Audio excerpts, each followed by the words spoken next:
let's talk about glaciers and ice ages, and how it came to have this idea about ice ages and some of the weirder evidence that's associated with it. That's kind of interesting too. So we hear a lot about ice ages and climate change and things like that, and a lot of people have different opinions on it. It's kind of an argumentative topic for a lot of people, and what I want to get across here is that we haven't always had the ideas that we have today about climate and ice ages. In fact, there's a time where we didn't think there were any ice ages. There's a time where we thought there was just one giant ice age, and our ideas about this have changed quite a bit. So I want to talk about how we came up with these ideas, and the types of weird and unusual evidence actually that led us to think that ice ages and climate can change and things like that. And in particular, I also want to think about why did it take so long for us to recognize that ice ages existed? The evidence for them hasn't changed.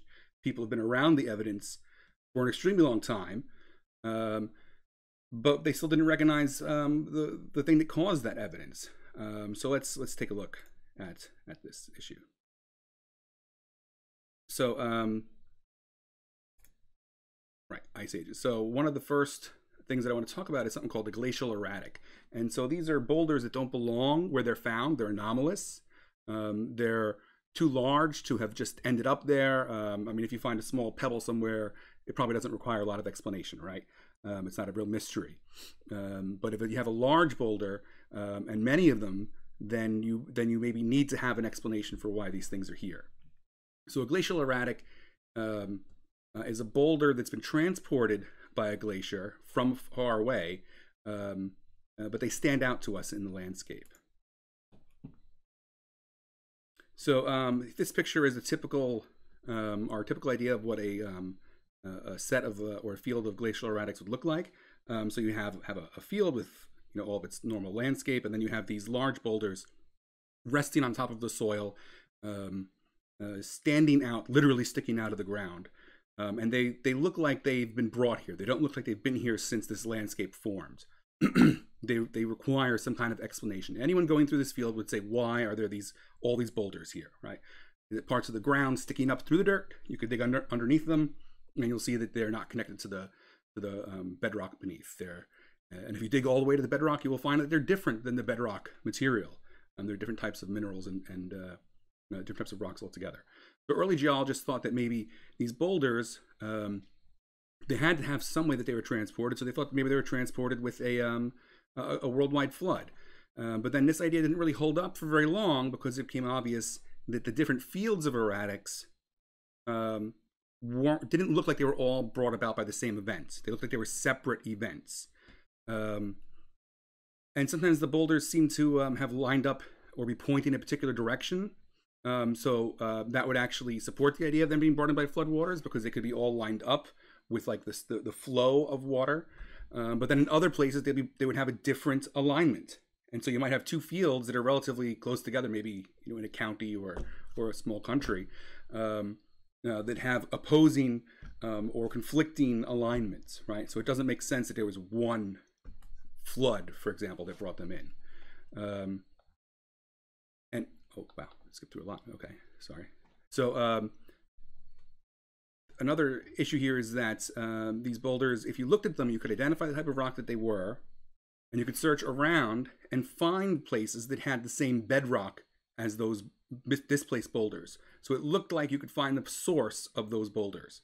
And sometimes the sources were not. So if it was a flood, the sources would be expected to be at sea level, right? Maybe even buried, flooded out in the ocean today. But that's not what we would see. We would find that the boulders that had been displaced, they start at the top of mountains. And so that's very strange, right? So that also kind of required an explanation. So these glacial erratics, they're found everywhere. Here's an example of one in New York City. So here's a geological map of New York. And so here's one of the, New York has a lot of glacial geology to it. And here's one of the many boulders that you'll find. And you can kind of see already that it's different than the ground that it's sitting on. And so a kind of quote that was associated with this that was neat is that there was in reference to this area, that there was a towering wave of destruction that crashed through the Hudson Gorge, right, the Hudson River, and proceeded to smash through the southern end of that location, and smash the local moraine to smithereens, right? So in the past, we think that this valley of the Hudson was actually closed off. We believe it was closed off by the retreat of the glaciers, and what was left when the glaciers retreated was something called a moraine, a pile of dirt and drift and rock. And it was left in one place, and as the glaciers retreated and melted, and got further away from this location, there might have been someplace farther upstate where they formed a large glacial lake that might then flood out one day and move down the river and knock the moraine apart. Just kind of an interesting quote there for this area, right? We don't usually think of geological action as happening in New York City, perhaps. So some of the erratics are very large. So that last one that we looked at is just your average sized boulder, right? But this one is much larger. So if they were transported, you can see that these are people standing next to them. This is one large rock. It is not a mountain or a hill or anything like that. It's an actual boulder. Underneath it is just dirt, and it is not matching. It does not match the bedrock beneath it, right? It's been brought there. It's been transported, and so if it was brought there by water, you would need. So when water transports rocks, the faster the water moves, the larger the rocks it can carry. And so if you've seen at the beach, you might have seen that, as waves crash, as even just small waves crash on the beach face, they can sometimes stir up some of the small sand-sized sediments, but they can't do anything with like pebbles or gravel, right? So very quickly it becomes difficult for water to move large blocks of rock. So you can imagine the type of speeds needed, water speeds needed to move boulders like this. And so I would ask, is this a reasonable explanation that this was moved by water, right? Or was there something else going on? This is Oktox, a boulder in Alberta, Canada. Sometimes it's called the Big Rock, and you can see it's about 30 feet high. It's a glacially transported glacial erratic, right? So it is not a hill or a mountain. It is a transported boulder. And so when people first even found this rock, they thought that it was there are some mountains nearby, and they thought that the movement of the earth had faulted and broken the mountains, and that this block had moved as a result of that faulting, just moving with the plates of the earth, right? But no, it's actually been broken off from the mountain, but moved by glaciers, right? And so it weighs nearly 20,000 tons, right? It's not going to be easily moved by water, at the very least. Here's a town in Portugal called Monsanto, and it's built in and among the boulders in that region. And so again, this is just to show you that these, glacially transported boulders can be very, very large. And sometimes they're large enough to build things on top of, right? So here's another glacially transported boulder that has not just a house, but a house with stairs and a wall and everything else around it. So they can be extremely large. And as people, saw more and more of these, they started kind of convincing themselves that a single flood did not transport them or anything like that. They needed some more explanations. Now, this is a spot where you have, well, here's a backpack, but here's some glacial erratics, some boulders that have been transported by a glacier. And the surface here now, it's been stripped of its sediments. There's no dirt or anything like that in place. Instead, we see the bedrock itself. And the bedrock, very nicely in this particular area, it has these long streaks or striations running along it, and they're actually all along here if you look very carefully, especially if you go to a location and see it yourself. And so these striations are created as an ice sheet moves across the ground and is carrying these large boulders, these large backpack-sized boulders. And as they're being carried, they're scraping on the ground, the bedrock, and leaving these trails behind them. And so this one, hasn't moved since the last ice age, perhaps. They're big enough to not easily be moved, right? And so they leave these marks on the ground. And so that doesn't really make sense in terms of water being the transport mechanism, because when materials are transported by water, they're actually tumbled, so they're not dragged along the surface. They're kind of picked up and entrained along with the water. And it doesn't make sense for them to be explained by a volcanic eruption or something like that. They were dragged across this surface. So the erratics, they're dragged along with glaciers and ice sheets, and as time goes on, those as the climate starts warming, the ice sheets start to melt, and as they melt, they retreat. We say, but what we mean by retreat is that they melt and go away. The ice goes away. It doesn't start walking backwards or flowing backwards. They can flow forward as the ice builds, and there's pressure behind them pushing the ice along, and that pressure can be enough to pick up these boulders. But then when they start melting, they lose that ability to carry things, and they just drop everything where it is. And so in a lot of places, these erratics are not just dropped on the ground, but they're dropped in odd positions or even perched. So here we have one right at the edge of a cliff. It's been here since the previous ice age, right? And it looks very unstable, but it's been here for thousands of years, right? Here's another one that's it's not on the edge of a cliff. Well, it is a little bit of an edge, but it's not dangling over the edge of a cliff, but it is still perched on just 1 foot of the rock itself, right? So they can be left in these positions for very long periods of time. And now here's another one that's kind of incredibly perched on its location. You can see, I think, if you're looking at it, that there's many different types of materials here. There's different minerals that are present. And you can kind of get the idea that we can identify where this rock came from by looking at all these different minerals. But this one has been placed by a glacier. As the glacier melted, it slowly puts down the boulder. And however it gets set down is just how it stays, right? They're big enough to not be moved by almost anything. Now, obviously, a lot of them get moved, right, over time. And they get moved and they get lost and they're no longer perched, but there's enough left over that we can find things like this. Here's another field where there's not necessarily the boulders, but you can see a lot of the striations running along here. So these are not natural, normal features of the rock itself. They're drag marks and scratches left in the rock. Right? These are not sedimentary layers or something like that. These are scratches left in the rock. So here's one that's obviously quite a bit smaller than the ones that we've looked at, but still a big boulder. The glaciers obviously aren't concerned about what size they are. The glaciers are so powerful that they can move small objects and very, very large objects just as easily. But what I kind of like here is that this is not perched in the same way as some of those other pictures, but it's obviously it still is perched, and it's obviously not man-made, right? It's clearly left by accident, right? So it's not unbelievable that something could sit like this. Here's one from the Columbia River area. This is a place where there was a outburst of a glacial flood, and so some of these materials may have been moved by water also, but it's another perched glacial erratic.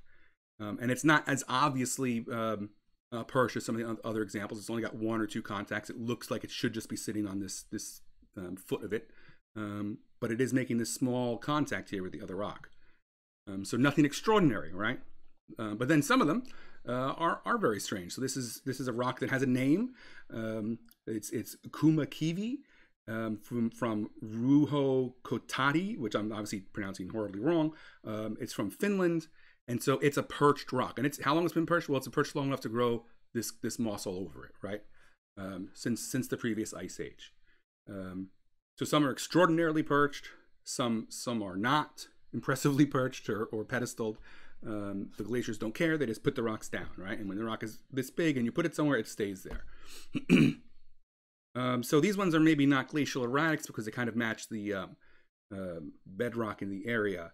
But they also, so they probably weren't transported very far, but they do have a very designed or placed look to them. So you can find these kinds of accidents in nature. It looks like this was stacked as a wall. It looks like this was stacked as a doorway or something like that, right? But they were placed by the melting of glaciers that were carrying them. And they're very impressive, I mean, I think. And you can see that they have lichen and all kinds of things growing on them. They're not recent at all. So here's one. This is in Montana. This one is in New York.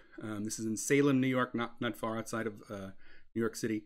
And it's another naturally perched rock transported by glaciers. And you can see it's stacked right on top of these other three boulders.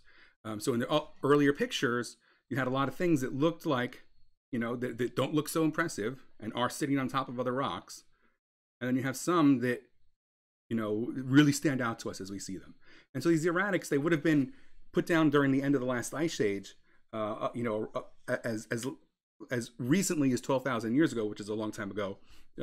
And so as humans entered these areas, as the ice sheets had retreated, they would have found these boulders in place.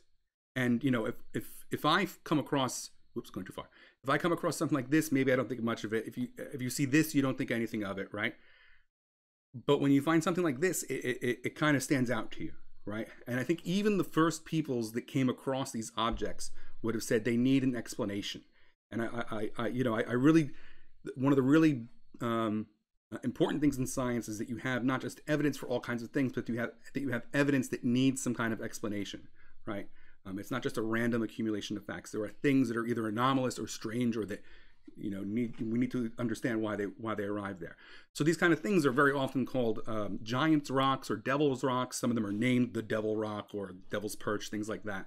Because when the first people came across them, they assumed that they had been placed by a previous people or previous things in their mythology that they could imagine, because they looked so much like they were placed there on purpose. So here's one in the UK. It's another perch glacial erratic. I mean, and it looks like someone did this on purpose, right? It doesn't look like the rocks that are necessarily over here in the background. It looks like someone took this rock and placed it on top of here.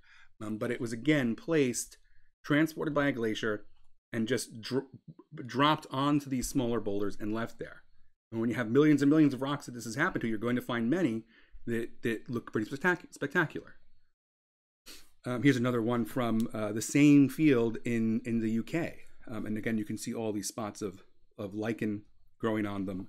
They've been there for a very long time. So go ahead and take a look at that website for more pictures of them. So again, looks very unusual, requires an explanation. You know, the first people that came across these would say that they were put down by the fairies or the gods or something like that. We know that they're placed by things like ice sheets and glaciers. So here's one called Tripod Rock in New Jersey, coming back from England. And you can see even here that there are some glacial striations from the rocks from the time in which these rocks were transported. So this is, you know, not crushing this person, but it looks precariously perched on just this one small rock. And now look, in this next picture, you can see just how slight the contact is here, right? But it's been like this since the end of the Ice Age, right? Just sitting there, you know, as long as humans have been able to come into this area, it's been here. The first people to come here would have seen this. So now this looks very similar to what we've seen before, but it is quite different. This is not a glacially transported erratic. This is a dolmen, which is a man-made structure in Ireland. Ireland has many of them, and these have been put into place. They have an archaeological context. The soil that they're put into will have archaeological objects that allow us to date them. They might even have, I don't know if this one does or doesn't, but they might even have signs of being cut from other rock, or they might have been found in just an area and propped up. But these are not glacially transported objects. These are structures built by people. Here's another one of the objects, these dolmen objects in India. They're found all over the world. And it's the same basic idea, where we have rocks stacked on top of other rocks. So this is another one. This is one I believe it's associated with some archaeological remains. So it's not. We know that it's not a glacially transported object. I think there are no glaciers in this particular area too. So here's another dolmen, a man-made dolmen in South Korea. Korea has the majority of all dolmens found in the world, and something was really going on there where people were stacking rocks as dolmens. But dolmens are found all over the place, especially in places that have glacial landscapes, which again is interesting. So now coming from India and Korea to Vermont, to the eastern part of the United States, we have these structures here. These are dolmen-like structures. They're obviously not exactly the same. They're more traditional in their style, as almost like built of bricks. But they're dolmen-like structures found in Vermont and also Connecticut, and they're usually thought to be colonial structures, but built by farmers. But they're away from farms, not always, but often. And they're away from farms and settlements, and they're in places where you wouldn't necessarily have put a farm. And you can see here there's a lot of trees here that could have grown since colonial time, but there's also a lot of trees here that look like it would have been there for a very, very long time. So this is not what a colonial farm tends to look like today, right?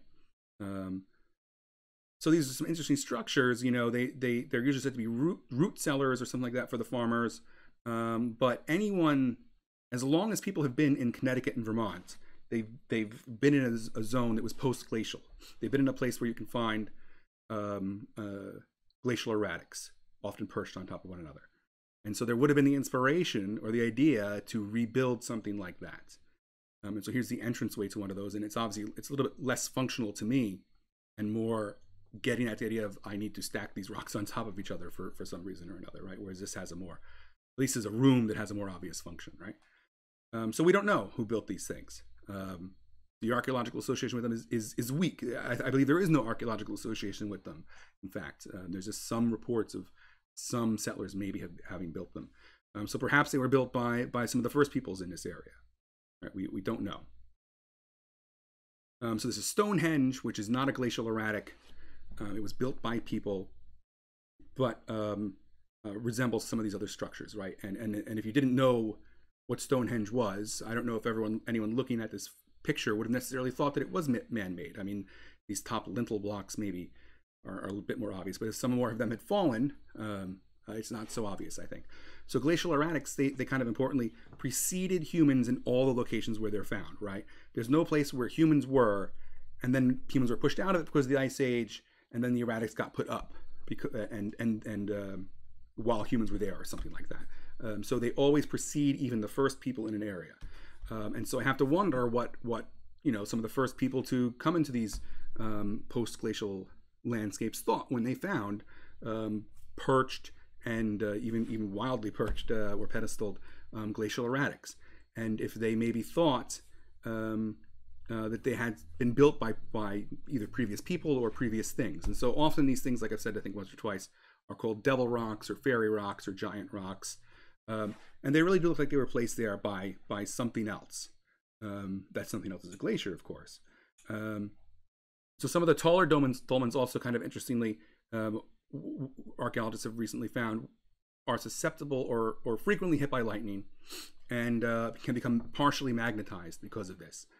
And so you have to wonder if early peoples that came across these things that had maybe a bit of magnetite or something like that, which is a natural magnetic mineral that occurs in lots of places, would have seen some weird effects from these oddly stacked rocks, and wonder if they had some kind of meaning to them. So now there's lots of boulders that have been transported by glaciers, but a glacial erratic is technically one that is made up of a material that comes from a different place. So they've not just been transported, but they've been transported far.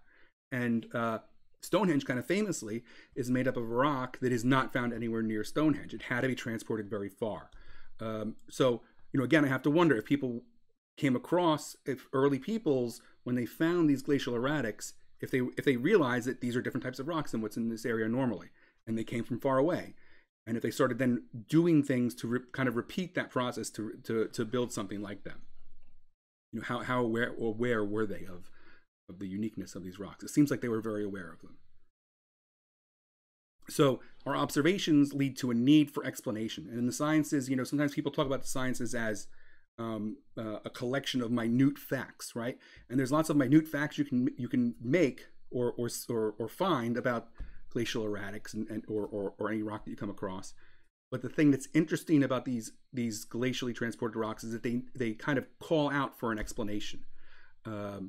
It's anyone walking past a field of glacial erratic boulders that's paying any attention, at least, will say, well, why are these rocks here? These are not from this area. How did they get here? Why are they stacked like this? And so, the first groups of people that came across them came up with explanations like fairies or giants and floods. We have this idea of them being transported by glaciers. Everyone that comes across them, decides that they need an explanation. Now, I'm not saying that our explanation is equivalent to giants and floods and fairies or whatnot. I think our ideas are much more rooted in reality. They've gone through a lot of testing.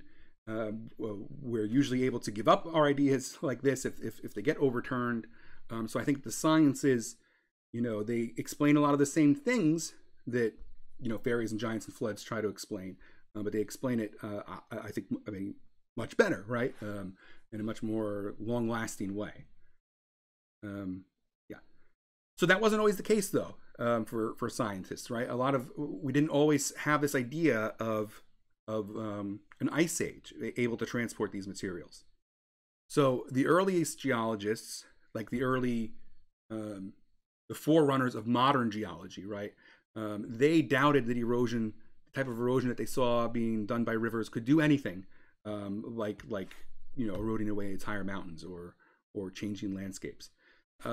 And because glaciers aren't everywhere, today, they didn't realize that glaciers had this, massive erosive ability either. So early geologists did not think that erosion occurred. They did not really think that landscapes changed in any of the ways that we think that they change now. But we know now that landscapes evolve. So we know when we look at the rivers and we measure how much material they transport, we know that it's enough to actually, over a very long period of time, remove entire mountains. So given time, geologists these days, today, would say that all land everywhere is going to get worn down to a flat plain at sea level. It's called the peneplain. This erosive power, it doesn't get turned off or anything like that. It's just constantly running, and it'll eventually sand down the entire rough surface of the earth to a flat plain, right? And things like mountain formation, rifting, uplift of land, all of that kind of resets this. Right, but there's always this erosive force trying to, what would geologists say, trying to restore the peneplain, and that's where everything is constantly going. So those two forces now, right, the forces of uplift and whatnot, and this opposing force of erosion, they work against each other and with each other to sculpt the landscapes around us. So we have the ability to describe and explain not just things like erratics, but the actual mountains and rivers and why there's a valley here and a flat plain there and things like that. We have this ability to describe our landscapes around us. So how did we get to that point, right? Well, so Aristotle in the 300s BC, right, thought that rivers start off as condensation in the cool mountains, which is pretty prescient, right? And that it feeds these mountain streams. And people understood that streams carry, sediment from the mountains down. Abucena in around the 1000s AD thought that rivers could carve down mountains and change landscapes. So already a very early version of what we think today. And even Da Vinci, strangely enough, interestingly enough, in the 1400s, he proposed that things like rivers, water, and erosion gave landscapes the shapes that they have now. And he didn't just propose it in those simple terms. He actually went into some detail with it. So Da Vinci actually predicted or preceded what a lot of geologists today think about how landscapes evolve. So, I mean, you would probably have never thought that Da Vinci would come up in a earth science class, but there he is. And so here's actually a detail from one of his sketches or paintings that's called the Annunciation, and you can see these landscapes in it. And so it's a detail, and I guess he, probably came up with these ideas as he was looking at these landscapes for his paintings, but he really studied them and seemed to understand them quite a bit. And so you have these very realistic looking mountains in the back, and you kind of also get the idea that these things are being worn down, that things are flowing down them. I think that he, maybe was even suggesting that in some of these images. And so here's another drawing by Da Vinci. It's a Tuscan landscape. This is the Mona Lisa, and of course the Mona Lisa has the person, the figure within it, but it also has a very realistic landscape and his landscapes all often include mountains, water, and things being worn and moved away. And so again, we have the mountains and the waters and things being worn and kind of melting away, right? So a lot of interesting suggestions there with his paintings, and we know that he had written down some of these ideas and verbalized them, not just included them in things like paintings. So all of these ideas, from Aristotle to Abucena to Da Vinci even, they kind of come to a head in a person named Nicholas Steno. And so he's the person that is like the grandfather of all of geology, right? He had these ideas about, material sediments being put down in horizontal layers and that the older layers are deeper and things like that. And so he worked on a lot of these ideas about landscape too, landscape evolution, and largely driven today we know, or often driven today we know, by glaciers. So over time, geologists were moving away from the idea of giant explosive catastrophes that created the earth around them, and coming to the idea that you could have simpler processes explaining them. You don't need catastrophes to explain them. But all these guys were talking about rivers. Rivers aren't ice, obviously, but here I am talking about glaciers. Well, so this might look like a river valley, but and it has a stream flowing within it. But this is a U-shaped, mountainous, glacially carved valley. And so when glaciers run down mountains and carve the landscape around them, they don't carve sharp V-shaped valleys, which rivers usually do. They carve these wide U-shaped valleys. So rivers erode rock differently than glaciers. And so a lot of these early geologists, like Steno or people that were aware of the landscape around them, like Da Vinci, they were thinking of water, but a lot of this stuff is actually done by ice, by glaciers. And so here's another example of a U-shaped glacial valley with no stream in it. So you can really, reinforce to yourself that this is not done by a river or water. This is done by ice. And so what happens is that the ice, as it grows in the mountains, it extends down the mountains, and it can start filling small valleys and start pushing away material and eroding away, bulldozing away rock and sand and sediment that's in these glacial in these mountain valleys, and it can widen the valley to a tremendous difference, right? So here we had that small river valley, and it's expanded to this entire area, and all that material has to go somewhere, right? So this is where a lot of our glacial erratics are coming from. They're being pushed down the mountains. Sometimes they cross over the mountain and are pushed up it. So a lot of early geologists were confused about that fact, that they would find glacial erratics at the top of a mountain. And a lot of them, again, are sourced from mountains, and they get brought down to the valleys below and pushed far away. So here we have a person. This is Hutton, and he was. So Hutton is, usually introduced as the father of uniformitarianism, which is an idea in geology, and it's one of the first modern geologists. But he didn't start out like that, and he almost wasn't, known to us at all. So he was supposed to be a lawyer or a physician, which is pretty common for anyone that had any amount of money those days in the time that he was alive. But while he was at school, supposedly being trained in that, he developed an interest in chemistry. And at the time, there was no formal science of geology. There was just, there was no geology. It was just, physics and chemistry probably was everything, right? Living things, and that was it. So, so people that worked in chemistry, you often got involved in natural chemicals like minerals. And so the early mineralogists were actually chemists, and a lot of the early geologists were chemists. And yeah, so it was nothing like a formal geology that we see today. So Hutton was from Scotland, which at the time was kind of seen as a less developed country than say, England or France. So people didn't want to listen to him. His ideas had a hard time getting spread into the scientific mainstream. So there were lots of scientists at the time, lots of great chemists and mineralogists and geologists. And the ideas that Hutton was talking about, it was difficult to even get people in the rest of the world to listen to him because of a lot of those reasons. And also, he was apparently not the most friendly person in the world, right? But within his circle, he was well known. So today, he's considered one of the founders or fathers of modern geology. And like I said, he came up with uniformitarianism, which is the idea that the things that we see today also happened in the past, which is not mind-blowing, but that those processes can also explain the major features of the Earth, like why we have mountains in some places and rivers and oceans and things like that. So Hutton came up with his ideas about uniformitarianism and glacial erosion and things like that when he was doing field studies in the Swiss Alps.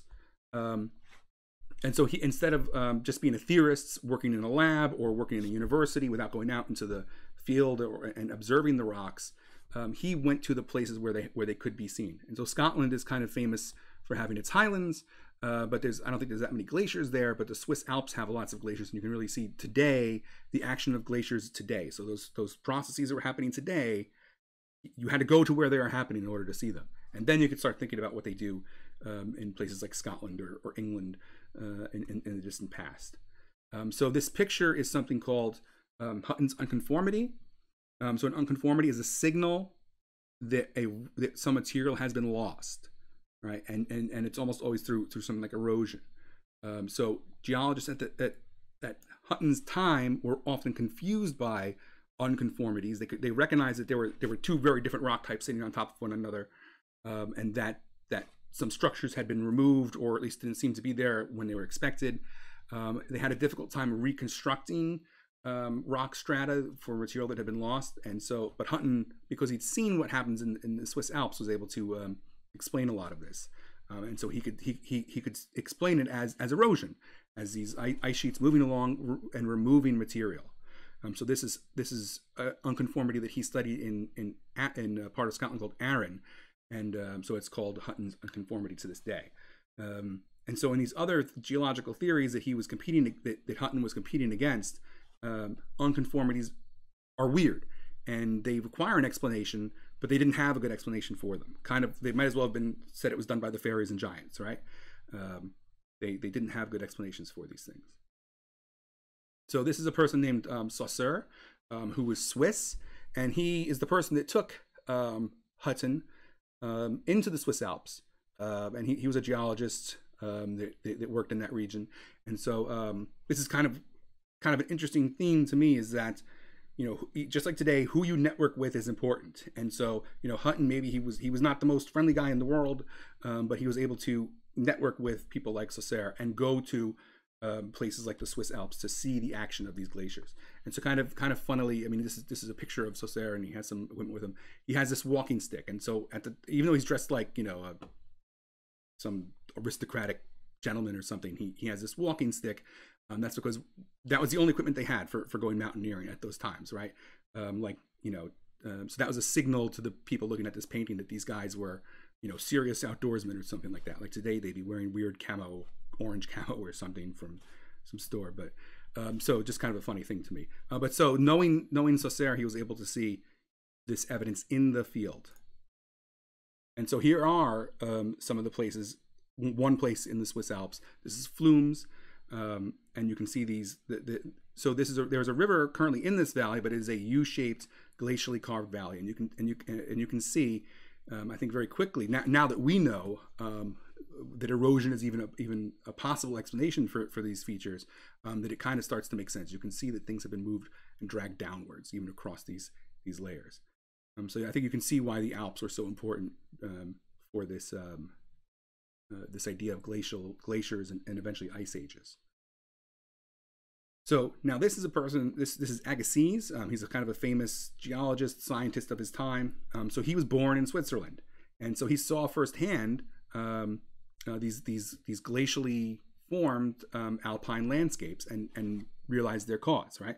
And so he also came up with this idea of an ice age. So previous people had just seen the erosive power of glaciers, and they could suppose that, you know, maybe Hutton's unconformity was caused by a glacier, or maybe a river that eroded things, who knows.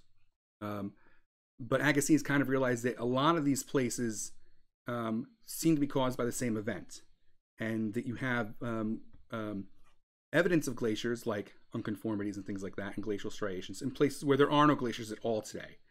And that kind of requires it, just like the glacial erratics require an explanation, that requires an explanation. You know, why do we have evidence of glaciers in places where there are not glaciers today? It's not enough to just say, well, there was a glacier and it's gone, right? That meant something was very different to cause glaciers in places that are now warm. So he came up with this idea of an ice age. And so at his time, it was just one ice age, when glaciers were found everywhere, maybe not in the tropics, but everywhere else, right? Now today we know that there have been cycles of ice ages over time. And guys like Agassiz, they would do things like they would drill into the glaciers, they would measure the temperature of the rock there. He also studied fossils, and he made a huge number of scientific findings. Most scientists know who Agassiz is. He was kind of an opponent of Darwin, but he was a major figure in the sciences. So how major, right? He founded Harvard School of Science, right? And then after doing that, he founded Harvard's Zoology Museum, right? So a varied guy who did very big things in the sciences. He was also, like I said, someone who opposed Darwin and was considered to be a scientific racist. So, you know, all these people, I wouldn't even want to say they're products of their time, right? They have some very bad things associated with them, right? Everyone has, not everyone, I don't want to excuse the things that they said, but, all kinds of people have problems like this. when you start looking into them. So Agassiz is dead; he's gone. Also a product of his age, I guess.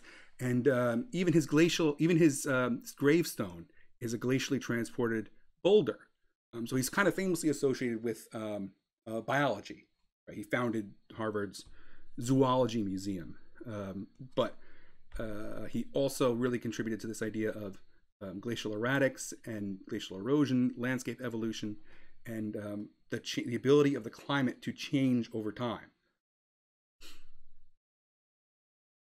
So now we're at the point where geologists had accepted that erosion can be powerful and that landscapes can evolve, not just through things like catastrophes or weird one-off events, but they can evolve constantly over time, and that glaciers can do a lot of this. But when they're developing these ideas, so all this work is going on, but the glaciers are only in mountains in some parts of the earth. And geologists start looking in other places out in their field studies. They start seeing alpine landscapes without glaciers. And so this becomes, the scientists who do not do the field work are the ones that have the most trouble accepting the ideas of erosion at one stage. And then after Agassiz, the idea of an ice age. And you could argue even today have trouble understanding how you can have changes in climate over time. So now, eventually, especially with Agassiz working on it, you have this idea of an ice age developing. And so in an ice age, it seems like the whole Earth is frozen over, and in sheets of ice that can bury things like mountains. And so you kind of have a weird problem now, because how do you... so they have a weird problem where these ice age proponents are saying there was one single ice age, and that explains all of the glacial data. But when you start looking at it in more detail, you start seeing that a lot of these things were separate events. They were different ages, and they occurred at different times and places, and they clearly didn't all occur together. So just like the earlier catastrophists ran into a problem where they tried to use one flood to explain everything, and then you had lots of sites that clearly were not at the same time, or that had, like I said, rocks that are oriented in different directions and clearly were not the result of the same flood. You started having places where the glacial evidence itself started like the striations would cross over each other, or you'd have striations of one age and then striations of another age. So it became apparent that there were multiple periods in which you had these glacial effects produced, right?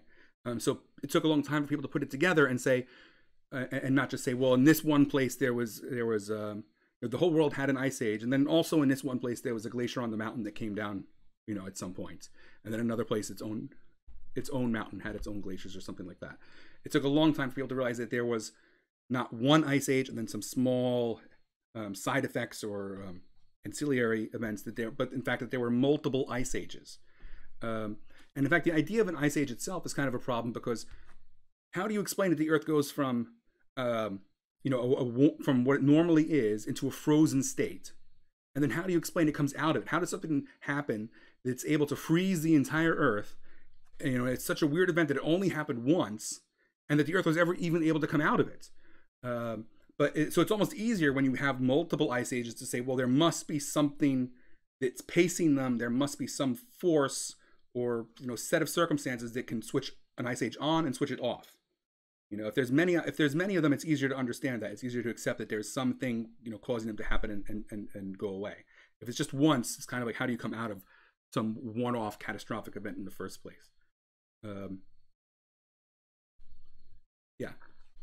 So eventually they came up with this idea that there were multiple events. And so now, what are the forces that direct that? Well, we think, I don't have to say we know, because we know that things are going to change over time too. But our best explanation for this glacial cycling is something called Milankovitch cycles. And so we actually think that these kind of tremendous astronomical forces that are doing things like shifting the tilt of the Earth and the spin of the Earth and the inclination of the Earth to the sun are what's driving our ice, our changes in climate, that the changes from glacial to non-glacial periods.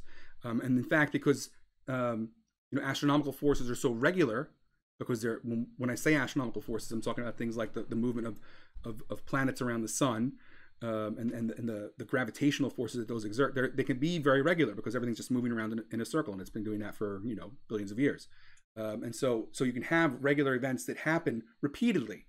Sometimes, and in fact, like our seasons are kind of a type of event that is like that, right? They happen regularly and repeatedly on the course of a year, and they're because of the tilt of the Earth relative to the sun, and then the Earth moving around its orbit around the sun. So that's kind of astronomically forced over just the course of a year. It's a cycle that happens in a few months.